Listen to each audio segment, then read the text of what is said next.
چلچلاتی ہوئی دوپہر کو وہ اپنے دوستوں کے ہمراہ دریا کی جانب رواں دواں تھا۔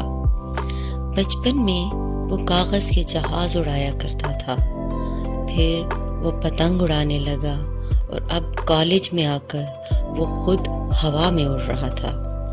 اس عمر میں ماں باپ کی نصیحت بھی اس کے پلے نہ پڑتی، اس سے تیراکی لبھاتی تھی جس کے لیے سارا دریا موجود تھا۔ گرمی کی دوپہر کو وہ دوستوں کے ہمراہ نکل کھڑا ہوا۔ مشرق کی سمت محکمہ موسمیات والی سڑک کے ساتھ پریڈ گراؤنڈ سے گزر کر وہ دریا کے کنارے آ نکلے۔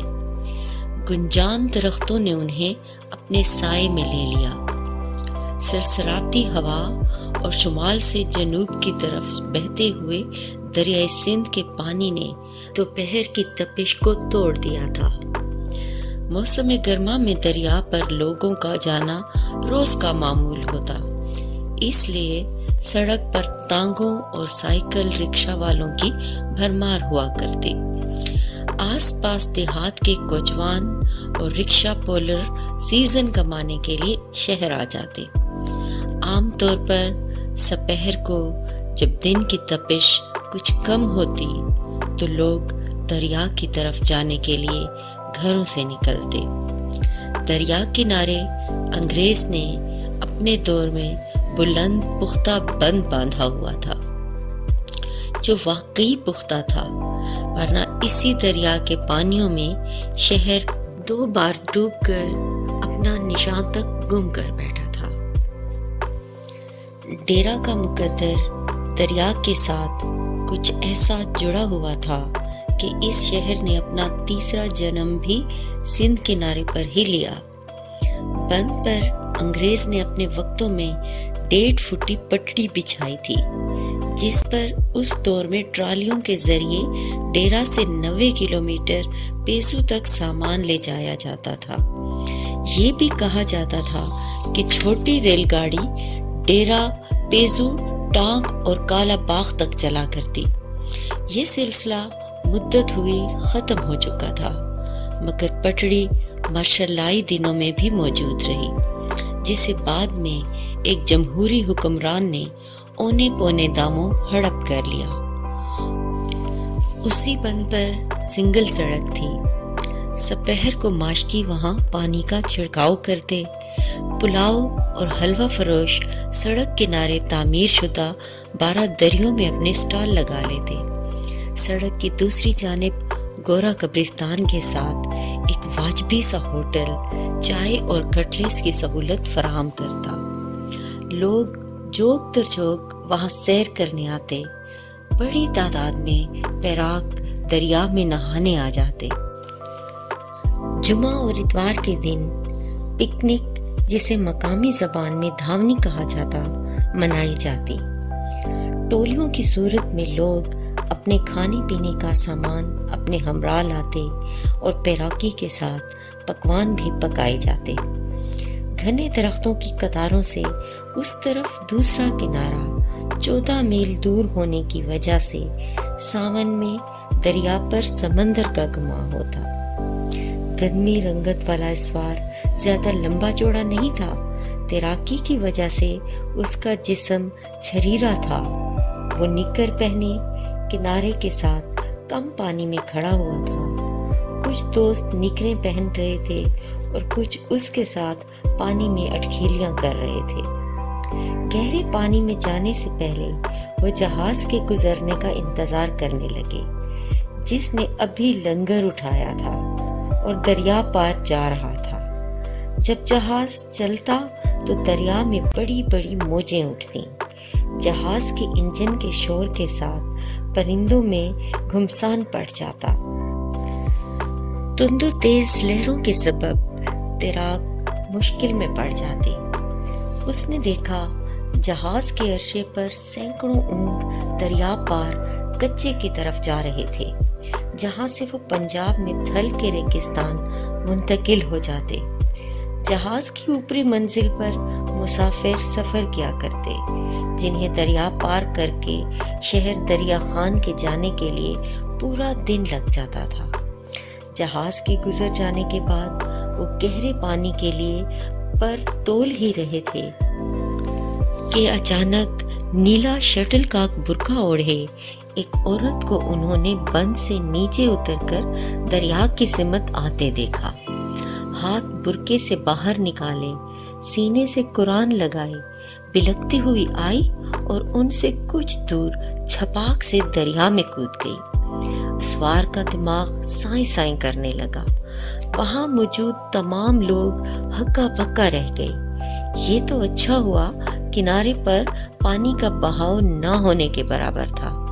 اب خدا کا کرنا یہ ہوا کہ عورت نے اپنے ہاتھوں میں قرآن جکڑ کر سینے سے لگایا ہوا تھا اور وہ جوں ہی پانی میں کودی، برقعے میں موجود ہوا کی وجہ سے برقع پھول گیا۔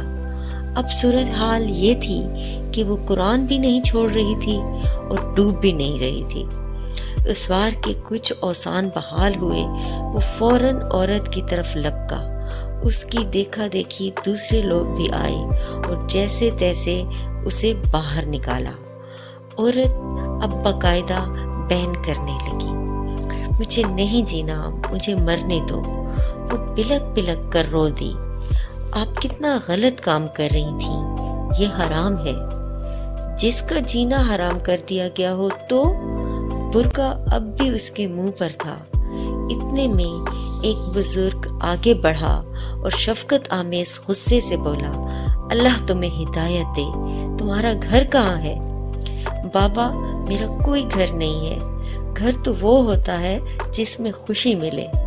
بڑی مشکلوں سے اس نے بتایا کہ اس کی ساس اور نندیں ایکا کر کے اس کے شوہر کو اس کے خلاف بھڑکاتی ہیں اور وہ روز اسے پیٹتا ہے۔ اب اس کا اصرار تھا کہ وہ ایسے گھر میں کیوں جائے جہاں اس کا کوئی ہمدرد نہیں ہے۔ پاپا ادھر ہی چھولے پلاؤ بیچتے تھے۔ وہ اس بد نصیب سے بولے، بیٹا اگر تو نے ادھر نہیں جانا تو اپنے ماں باپ کے گھر چلی جا، ہم تمہیں وہاں چھوڑ آئیں گے، اب یہاں تماشا تو نہیں کرنا۔ اب عورت کو بھی آس پاس کے لوگوں اور حالات کی سنگینی کا احساس دامنگیر ہوا۔ دھیرے سے بولی، بابا میں یتیم ہوں، میرے ماں باپ دونوں مر چکے ہیں۔ بابا نے اس کے سر پر ہاتھ رکھا اور بولا، چنتا نہ کر، تو میری بیٹی ہے۔ اتنے میں گشت پر موجود 3 پولیس والے آن پہنچے۔ ساری صورتحال کا پتہ کیا۔ عورت نے انہیں اپنے گھر کا پتہ دے دیا اور وہ وہاں قریب ہی کچی آبادی کی رہنے والی تھی۔ ایک سپاہی اس کے شوہر کو لے آیا۔ وہ ریڑھا چلاتا تھا اور شکل سے ہی مجہول لگتا تھا۔ پولیس والوں کے تیور دیکھ کر اس کے چہرے پر پریشانی کے آثار نظر آ رہے تھے۔ ایک پولیس والے نے کڑے تیوروں کے ساتھ اسے سارا ماجرا سنایا۔ بابا مجہول سے بولے، بیٹا اس اللہ راسی یتیم بچی کے ساتھ تم لوگوں نے یہ کیسا سلوک کیا ہے کہ یہ بیچاری اپنی جان دینے پر آ گئی؟ بابا جی گھروں میں اونچ نیچ تو ہو جاتی ہے، اب مجھے کیا پتا کہ یہ ایسا کرے گی، اس نے بکرات بنتے ہوئے حماقت ماب سنجیدگی سے کہا۔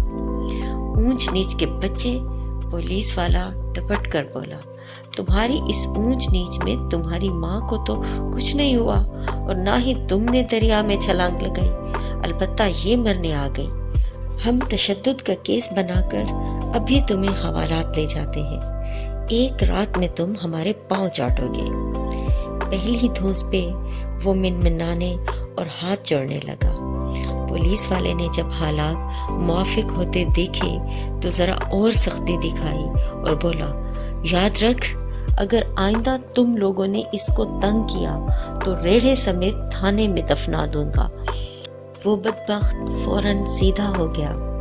سائیں اس بار معاف کر دو، اب دوبارہ نہیں ہوگا۔ پولیس والے نے اس کا نام پتہ درج کیا اور ایک بار اور دھمکی دی کہ اگر اس نے پھر کبھی اپنی بیوی پر ظلم کیا تو اس کے ریڑھے سے چرس برآمد ہوگی یا چوری کا مال برآمد ہوگا اور وہ ساری زندگی قانون سے جان نہیں چھڑا سکے گا۔ جب بھی کسی کی چوری ہوئی اسے دھر لیا جائے گا اور مرچوں کی دھونی دی جائے گی۔ بابا نے حالات سنورتے دیکھے تو وہ بھی بولا، بیٹا گھر کے مرد ہو تو مرد بنو، اگر میاں کا بیوی کے ساتھ سلوک بہتر ہو تو بیوی باقی سب کی زیادتیاں سہ لیتی ہے۔ یہ کہہ کر وہ واپس مڑا اور چھولے پلاؤ کے ٹھیلے پر جا رکا۔ ادھر پولیس والوں نے انہیں وین میں بٹھایا اور روانہ ہو گئے۔ اسوار اور اس کے دوستوں کی تفریح کا ستیہ ناش ہو گیا، مگر انہیں برا نہیں لگ رہا تھا۔ پہلی بار انہیں پولیس والوں کی بدتمیزیاں اچھی لگی تھیں۔ شام کے آثار شروع ہو چکے تھے۔ دریا کنارے استادہ برگد کے گھنے پیڑ پر پرندے اپنی واپسی کا اعلان کر رہے تھے۔ انہوں نے کپڑے پہنے اور واپس چل پڑے۔